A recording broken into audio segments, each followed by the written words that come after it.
So welcome to the Vatican, and of course we're not in Italy any longer. The Vatican is its own independent state, the smallest country in the world in fact, at only 110 acres in size.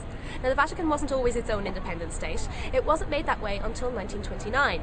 This is when Pope Pius XI signed what was known as the Lateran Treaty with Mussolini. Neither were these museums always open to the public. Again, they weren't made open to the public until 1932. Interestingly, at the suggestion of Mussolini of all people. So even though he wasn't an all-round good guy, we actually have him to thank for being able to appreciate all this beautiful art that we see here today. Now the citizen body of the Vatican stands anywhere between 900 and 1,000 people at any one time. I think it's kind of sitting around 900 at the moment, 700 of which are men, and of course only 200 of which are women. Naturally enough, the 200 women are nuns, and of course the 700 men are made up. We've got the Pope, who's the head of state, and he's the only absolute monarch left in the world. And by that I mean literally what the Pope says goes, you know. There's about 100 Swiss guards at any one time. These are the military of the Vatican and of course the private bodyguard to the Pope. Cardinals from all over the world are automatically considered to be citizens here in the Vatican, even if they're not actually in residence in Italy.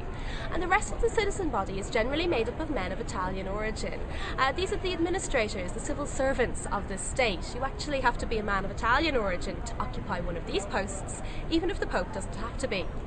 Now most of the citizens of the Vatican don't choose to live within the walls themselves. This is because over half of the 110 acres that we see here are dedicated to these beautiful manicured gardens.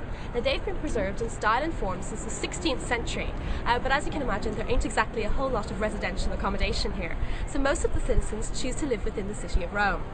Now, as its own independent state, the Vatican has a number of trappings of state. Not all of them, but some of them. So, for example, the Vatican has its own postal service. They have their own bank. They use their own currency. They have their own grocery store, their own radio station, their own train station, and indeed their own newspaper.